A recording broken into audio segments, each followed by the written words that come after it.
авиакосмический салон МАКС-2015. Высокопоставленные гости, главы государств. Более 700 участников, крупнейшие производители авиационной техники со всего мира, представляют лучшие образцы своей продукции. Среди них вертолет казанского завода «Ансат». Первая в России машина легкого класса, способная совершать посадку в самых экстремальных условиях. Незаменимая для медиков и спасателей, газа- и нефтедобытчиков. Впервые ее поднял в воздух в 1999 году летчик-испытатель первого класса Виктор Русецкий. Тогда она представляла собой открытый каркас, напичканный новым, еще никем не опробованным оборудованием и электроникой. Я помню даже, как шел к этому вертолету. Мысль была о том, что все было хорошо. Громадный труд всего коллектива можно было моментально, скажем, свести на нет. И подобных историй риска и успеха, историй сильных, увлеченных людей. Это и есть история татарстанского экономического чуда последних 20 лет. Сейчас, кажется, иной альтернативы республики и быть не могло, но это не так. В начале 90-х самая крупная республика с мусульманским населением в центре России стояла на мире. Мир или война.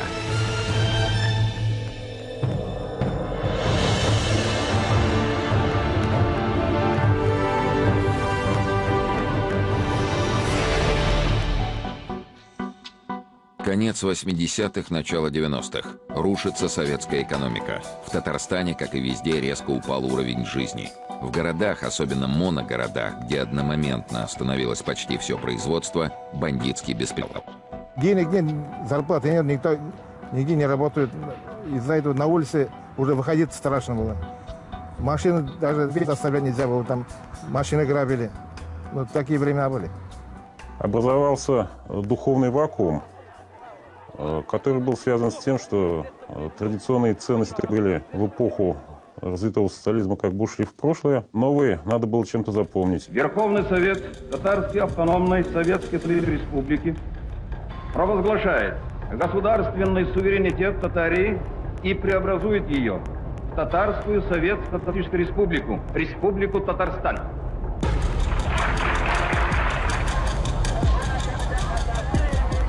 Национальная интеллигенция выдвинула идею возрождения культурных и религиозных традиций татар. Но в ситуации, когда властные механизмы почти не работали, а традиционный для Поволжья ислам был ослаблен десятилетиями государственного атеизма, в работу общественных движений и духовную жизнь республики активно вмешались различные иностранные фонды и организации.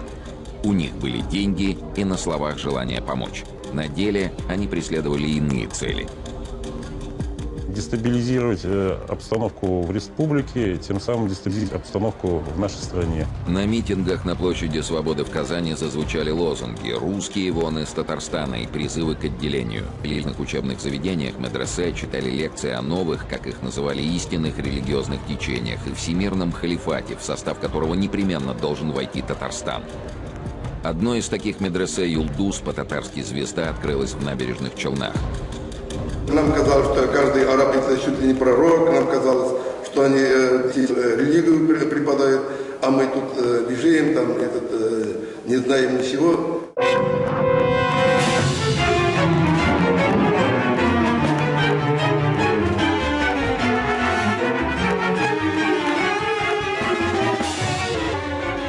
Осуществлялась идеологическая и религиозная накачка, конечной целью которой являлась уже переход от слов к конкретным действиям.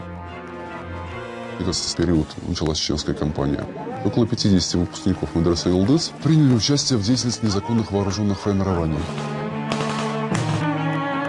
Часть из них погибла в ходе боевых действий. Около 20 человек вернулся обратно на роль вируса, который был впрыснут на территории республики. В Татарстане возник ряд экстремистских бандгрупп. В ряде приходов и мечетей зазвучали открытые призывы к священному джихаду против неверных.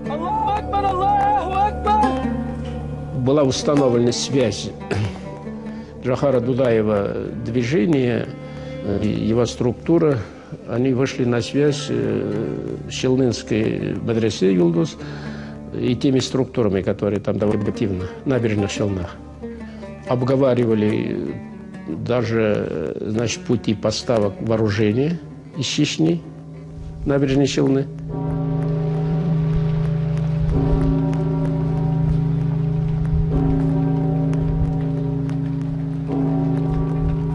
Религиозные экстремисты потребовали снести Благовещенский собор Казанского Кремля и на его месте построить мечеть Кул-Шариф, символ возрождения ислама. Я тогда выступил, обращался к людям, населению. Я говорю, это что приведет к миру и спокойствию? Я по глазам видел, что русскоязычное население обеспокоено было. А что же будет с нами? Иначе, для них это тоже родина. Здесь исторически так народы жили всегда дисперсно. И очень много деревень, где, например, были один конец или одна улица, например, русская, другая татарская, третья мордовская, чувашская. И они как бы жили и, в общем-то, находили возможности и способы кооперации. И создавалась удивительная такая, то, что называется евроазиатская ментальность, евроазиатская культура. Не Европа и не Азия, а вот что-то такое общее, которое не опровергает суть ни европейского, и не, скажем так, откидывать куда-то азиатское. И причем это, я говорю, это не толерантность. Толерантность предполагает вынужденное терпение, а взаимопонимание, оно дает возможность уважительно относиться друг к другу. Вот в этом разница. Это взаимоуважение, взаимопроникновение две культуры, такое уважительное отношение к религиозным традициям друг друга. Жена моя, она татарка. Ссоримся и миримся, но это на обычные житейские темы, то есть как и все. Вот. Прекрасно. Абсолютно. Никаких проблем. У меня друзей татар у меня намного больше, чем русских. На праздник того же самого стекается весь город. Никто не спрашивает, православный ты, христианин, мусульманин ты, еще кто-то. Зашел праздник, садись, кушай, пей, угощайся. Как дела?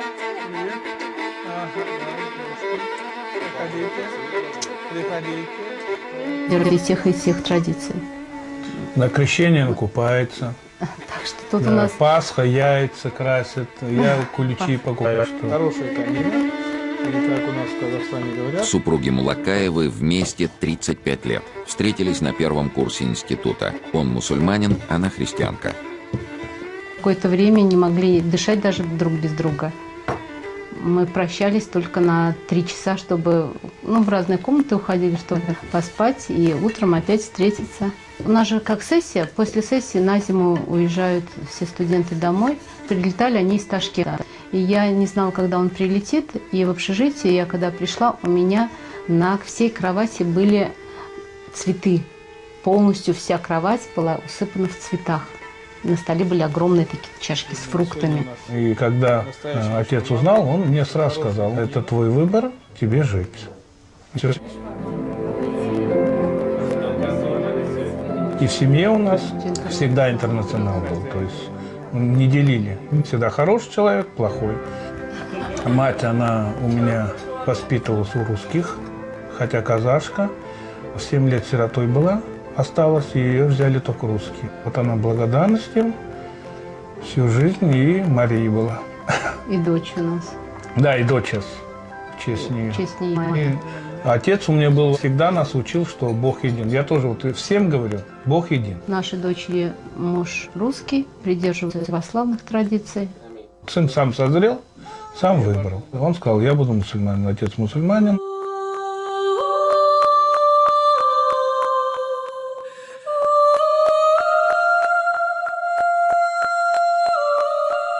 Выдвигая экстремистские лозунги якобы в защиту истинного ислама, называя мусульман Татарстана к джихаду против неверных, идеологи террора были уверены в успехе. Ведь это уже много раз срабатывало в разных странах. Но и духовенство, и умма, мусульманская община республики, разглядели за красивыми словами о борьбе за веру войну с близкими, родственниками, друзьями, соседями.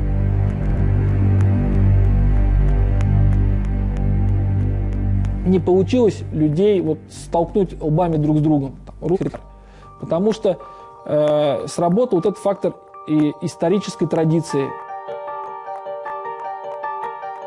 Когда-то у нас с муфтием была такая договоренность.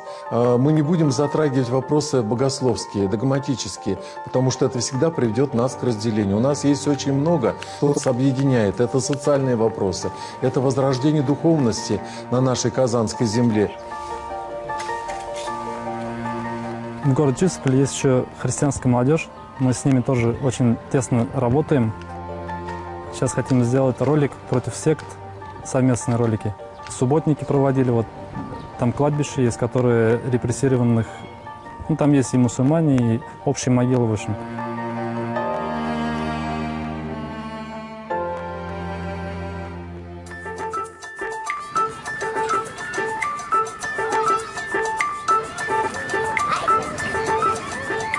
Месяца 3 назад мы устроили матч, ученики семинарии и наших медресе, и руководство Казанской епархии и Духовное управление мусульман Республики Татарстан совместно сыграли в футбол. Потом вытянули жребий, были команды смешанные. Потом думали, как их назвать. Назвали одну команду «Дружба», вторую «Слык», тоже «Дружба», но на татарском языке. И победила «Дружба». Я уже не однажды говорил, президент Республики Татарстана, журналистам. К счастью, это соблюдается. Самые сложные годы, да, значит, к началу перестройки, там, например, у нас где-то 23 мечети осталось было, да, а сейчас их уже 1500 и больше, сейчас уже, и нельзя считать, то же самое и православный храм. Православный храм, значит, было десяток осталось, а сейчас 467, которые вернули, которые восстанавливали. 2014 год, все последующие мониторинговые исследования, они каждый квартал проводятся, показывал, что восприятие религиозной ситуации межконфессиональной у жителей республики, оно стабильно высокое. То есть там за 70 было процентов позитивных оценок, а потом вообще ушло к 80.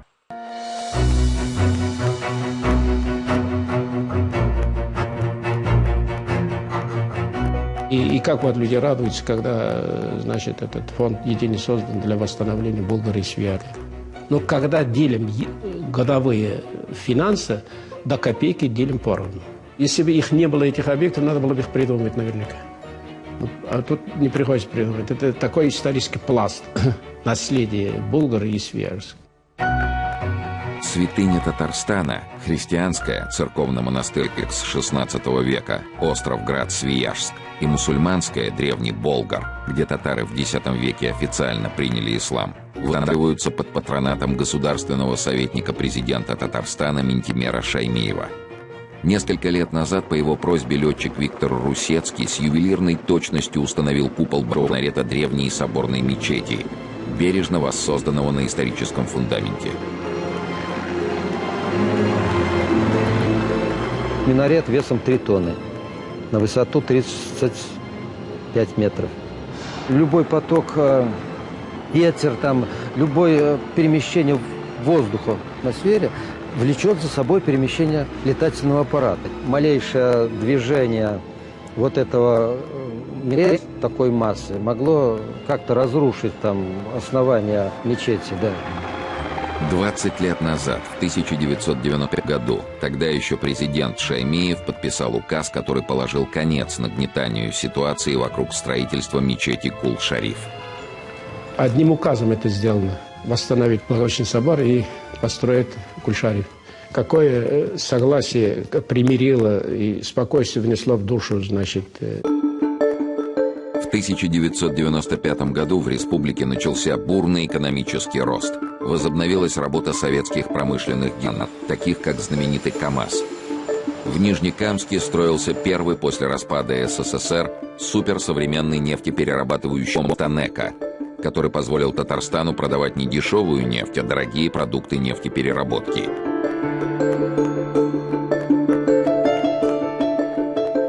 Возросшихся колхозов и совхозов, чтобы решить проблему занятости, власти республики активно стимулировали развитие фермерских хозяйств. На набытие нового дела из российского и татарстанского бюджетов по специальной программе выдавались безвозмездные субсидии в 1 000 000 рублей. Выпускники Казанской ветеринарной академии Ленар и Минсина Латыповы рискнули. Но жена боялась. Что это все очень тяжело, ответственность такую брать на себя. Но купим, да, я говорю, квартиру купим, джип купим, там работа есть, не пропадем. 3 детей как-нибудь накормим. Ну, надо.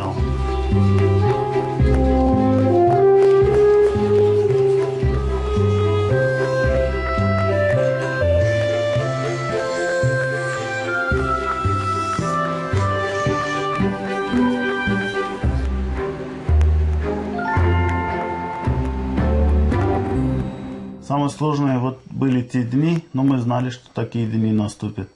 Вот когда ни кормов, ни уже коров доить надо, у нас доильного зала нету, ничего нету. У меня рабочие подходили, завтра кормить нечем. Давайте может, рацион пополам сделаем. Я говорю, нет, Аллах поможет.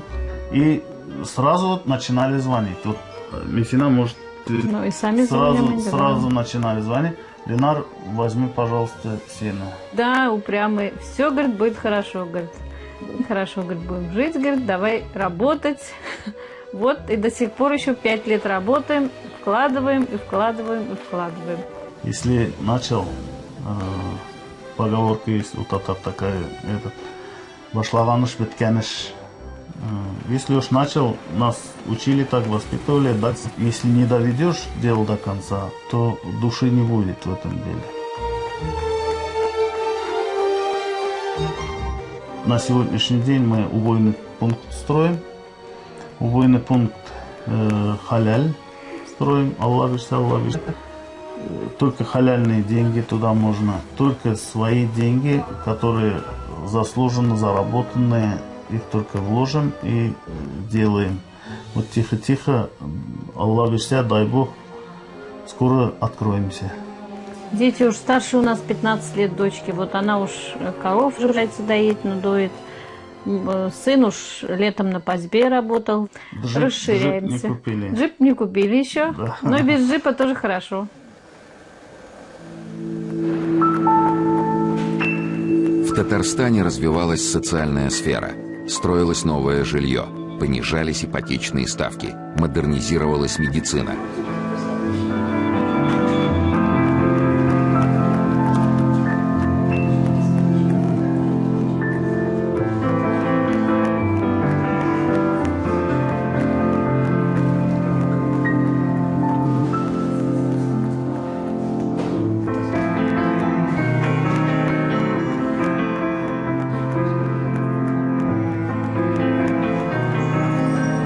То есть раньше мы работали руками, скальпелем, зажимом и так далее. То есть единственное оборудование, которое у нас было в операционной, это было оборудование для поддержки жизнеобеспечения, то есть у реаниматологов. Все изменилось только за счет приобретения вот этого оборудования. Во многих оперативных вмешательствах это то есть применение эндохирургии. Сделали тебе операцию? Где она? Вы мне сделали и новую? Конечно. Вот смотри, отклеиваю. Да не больно это, чуть-чуть щипится. Недавно я прооперировал девочку 15 лет. Киста в брюшной полости. Объемом 5 литров. Раньше сделали бы просто. Лапаротомный разрез полностью, вот так через весь живот. Ей же быть красивой. Она создана для того, чтобы она, проходя, все мальчишки оборачивались вслед. А у нее вот такой. Мы это сделали лапароскопически. У девочки осталось 2 отверстия по 0,5 сантиметров. И одно отверстие 6 сантиметров. Эти дежурства и все бессонные ночи, все нервы, все свои седые волосы, это вся моя жизнь. Вот у меня жена говорит, что если бы Спиридонов тебе пришлось бы платить, чтобы самому ходить на работу, ты бы ходил. И уже третий, все прекрасно. Пацан был умерен. Но ощущение того, что ты что-то меняешь, пусть это даже достанется твоим поколением, твоим детям, но оно будет. Это хорошо.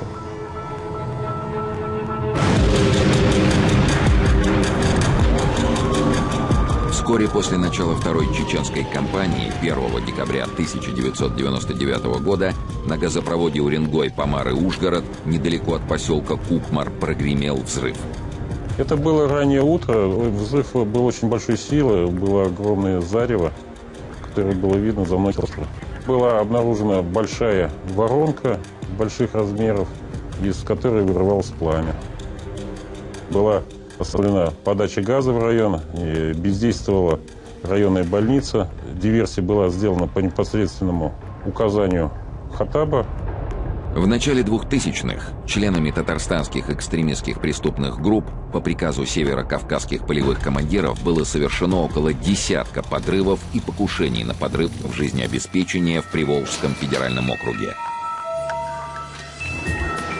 Власти России поставили перед специальными службами задачу ликвидировать бандгруппы на территории республики. Члены Азнакаевской террористической группировки были арестованы в 2004 году. По словам одного из лидеров, Нафиса Калимуллина, недавно вышедшего на свободу после 10 лет тюрьмы, ничем особенным они не занимались. Спорт, физическая подготовка. Но при аресте группировки в лесу из тайников были изъяты автоматы Калашникова, обрезы, пластиты, гранаты. К концу 2000-х годов все участники, все были установлены, все в настоящее время отбывают наказание, либо были нейтрализованы в ходе контртеррористических операций. Еще во время активной разработки и следствия сотрудники ФСБ составили социологический и психологический портрет членов бандформирований. В подавляющем большинстве это были лица с криминальным прошлым, те, кто не смог себя в нормальной мирной жизни, или с алкогольной и наркотической зависимостью. Но были и обычные молодые люди, которые уехали из сельской местности в большие города, такие как Альфред Гельмуллин, выпускник медресе и один из участников Кукмарской бандгруппы. Он участвовал в подрыве газопровода Уренгой-Помары-Ушгород. Тогда ему было 22. Отсидел 12 лет. После освобождения он выстраивает жизнь. Нашел работу, растит сына, но ушедших лет уже не вернуть. Больше всего Альфред сожалеет о совершенном преступлении и о том, что так легко поверил пропаганде радикалов. Просто там может быть такое внушение все равно. Типа братьям помогаем, там спасаем, ну, Бог оправдает нас.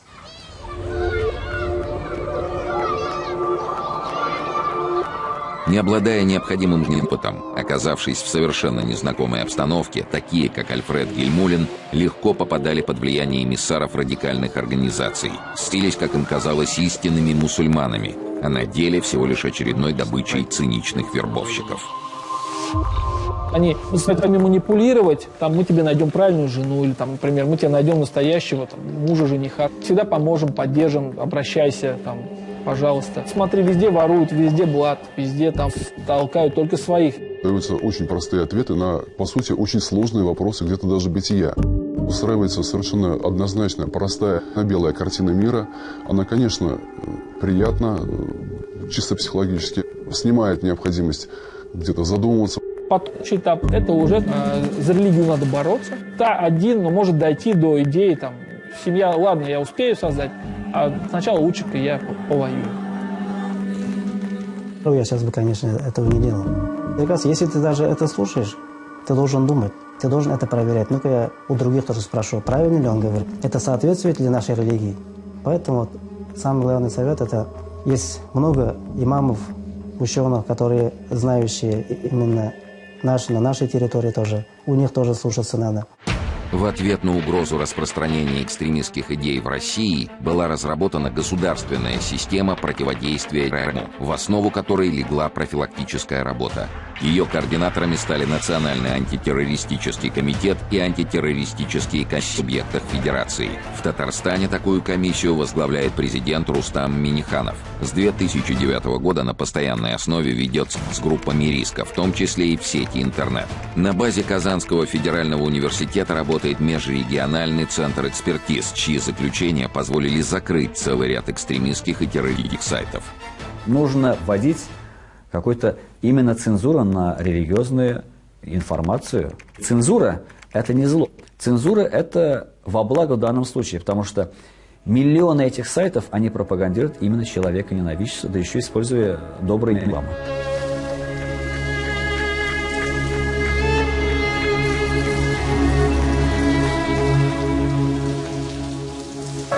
Наши идеологические противники говорят о том, что нужно создать халифат на земле. В суре Бакара Корана говорится о том, что «воздвигну на земле я халиф и свор». Халиф, с точки зрения Корана, это наместник Бога на земле. Каждый из нас, мужчина, женщина, молодой, старый, татарин, русский, араб, еврей, каждый из нас является наместником Бога на земле. И он обязан следить за тем, чтобы реки не меняли свое русло вследствие жизнедеятельности человека, чтобы редкие ищущие леса никто не вырубал, чтобы животных никто не истреблял. Культурное освоение земли шло в рамках Божьего подхода. Вот это и есть Бога на земле.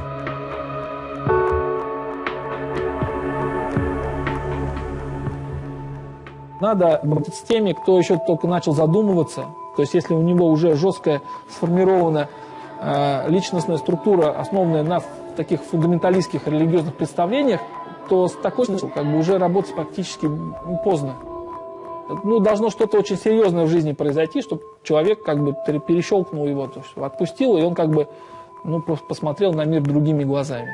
Мы начинаем сразу бить в корень.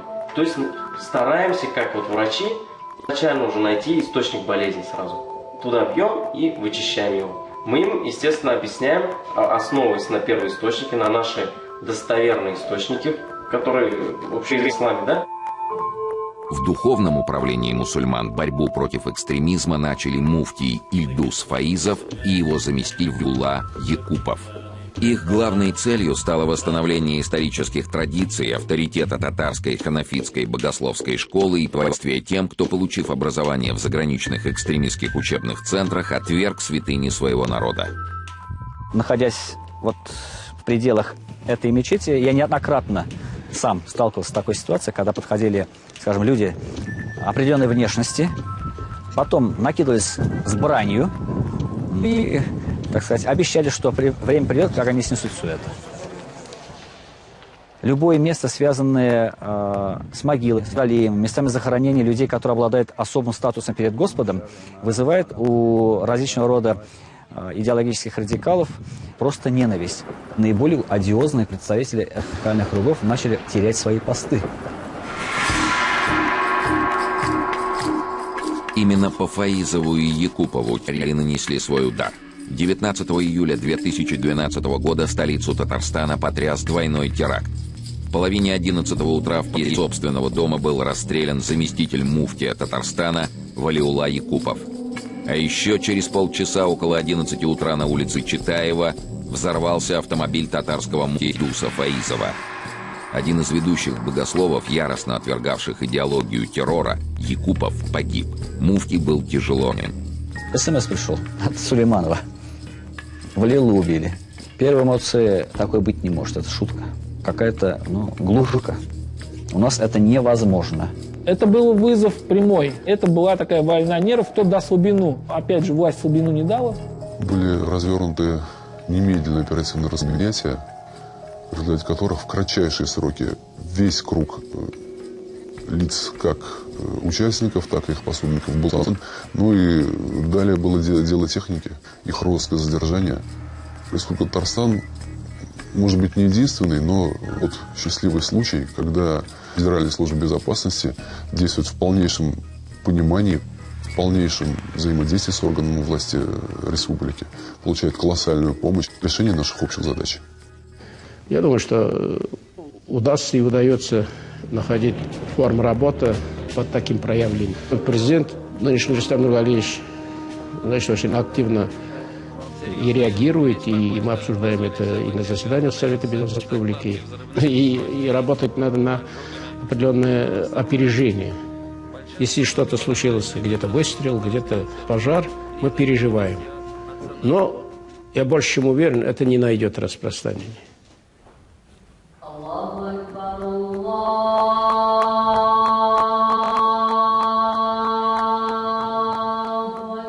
А новый муфтий Камиль Самигуллин продолжил политику Фаизова и Якупова по постановлению ханафитской богословской школы.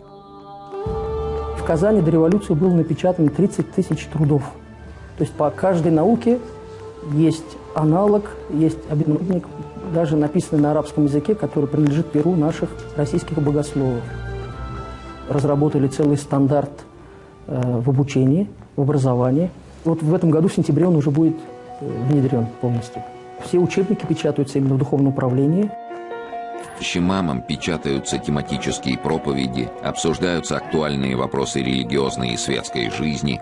При Исламском университете ведется переподготовка тех, кто получил религиозное образование за рубежом или был назначен на должность духовного лидера, не имея теологического образования. Все это должно помочь в индивидуальной работе с прихожанами, среди которых очень много молодежи. Современная молодежь, они сразу спрашивают, а как вот, где здесь это где-то подтверждено, где-то написано в Коране? Для современной мусульманской молодежи нужны, ну как и любой молодежи, нужны кумиры. И поэтому они ищут по интернету богословов, их находят, но переписываются, читают, переводят. И вот место этого духовенства занимает лжепастор, как нам говорил пророк Мухаммад, мир ему Божьего благословения, что святое место пусто не бывает. Читая книги радикалов, мы видим, что там сказано: убей этого, другого, уничтожь третьего, четвертого от того, что он не такой, как ты.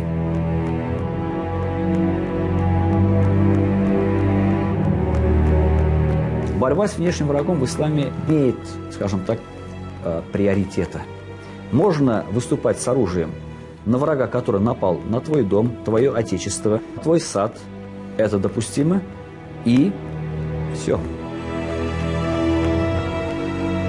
И тогда пророк Мухаммад, мир ему Божьего благословения, говорит о великом испытании в том, чтобы побороть душу свою, свое эго, свой эгоизм. Не тот силен, кто берет крепости, а силен тот, кто одолеет самого себя.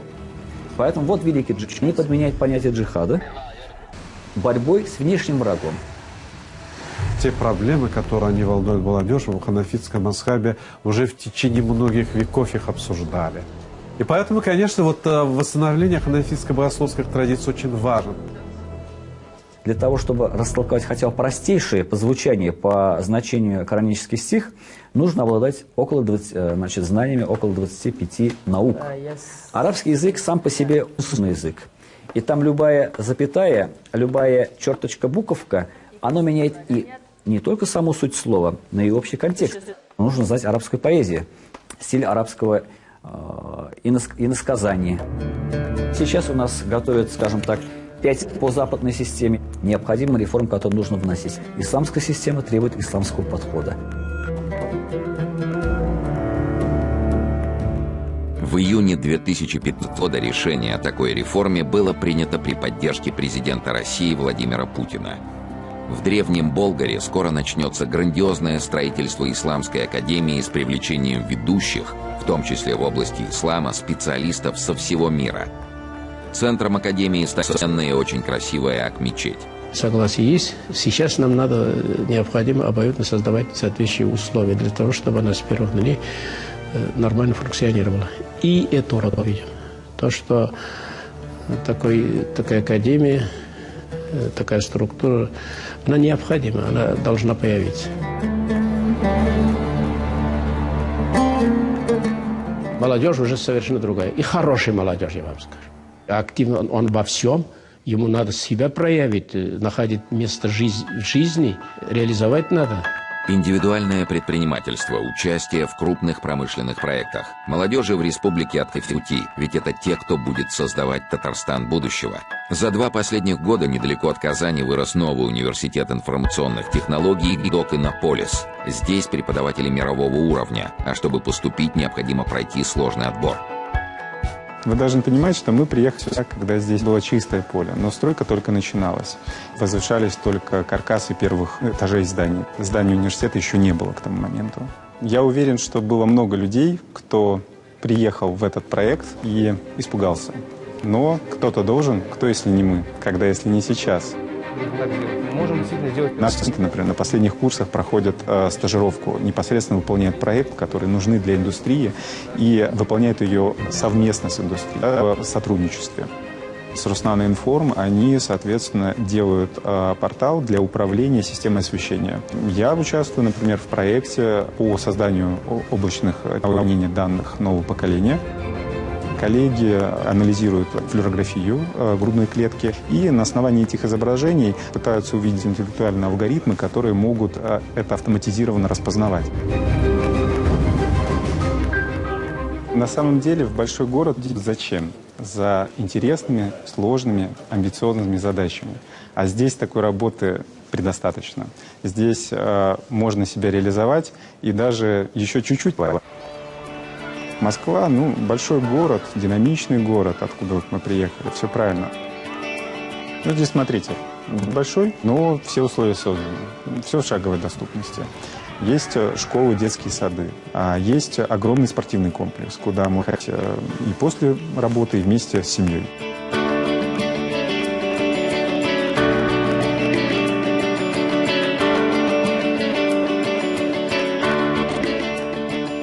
Казань неузнаваема стала, просто неузнаваема.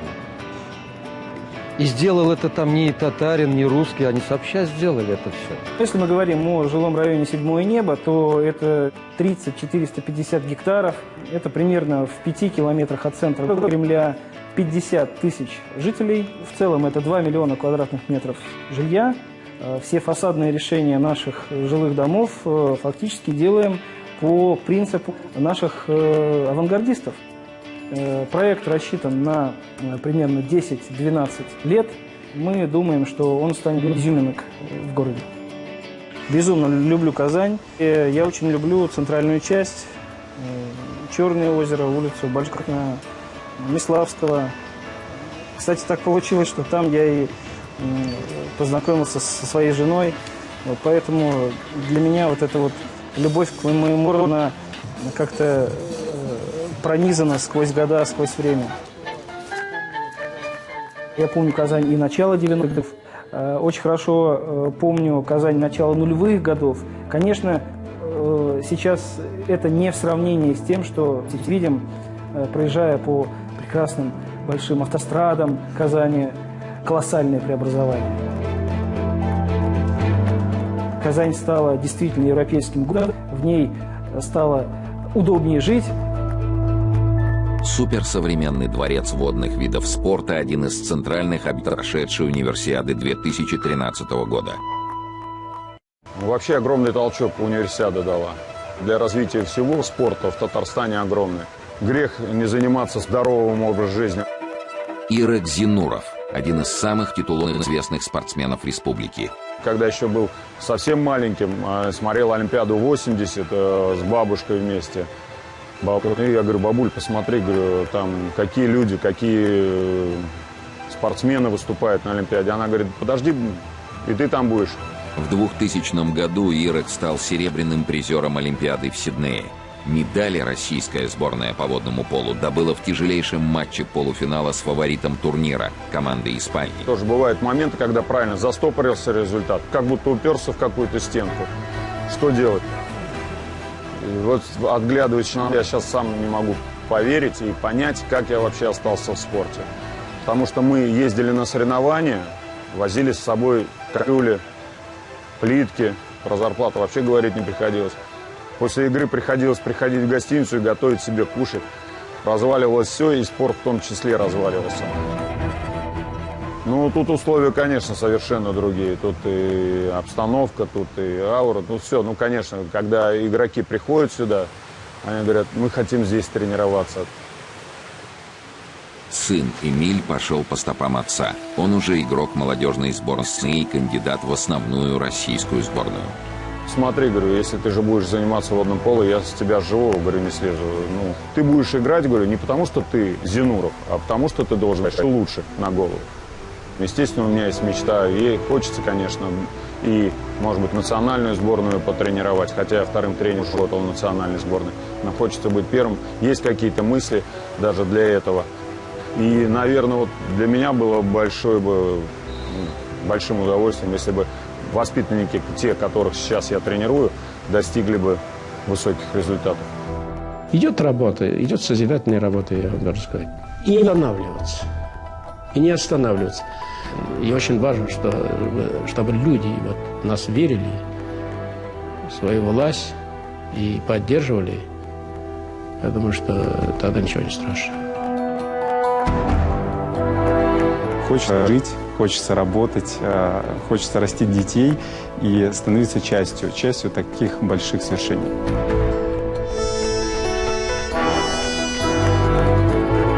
Я считаю, любого человека предназначение не в том, что где он работает, кем работает, быть человеком. Оставить след на этой земле.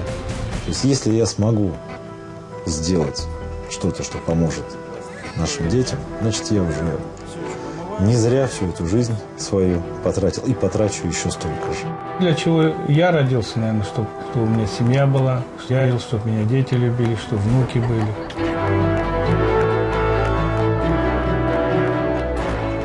Может быть, я иду для того, чтобы построить какое-то одно из значительных зданий в этом городе.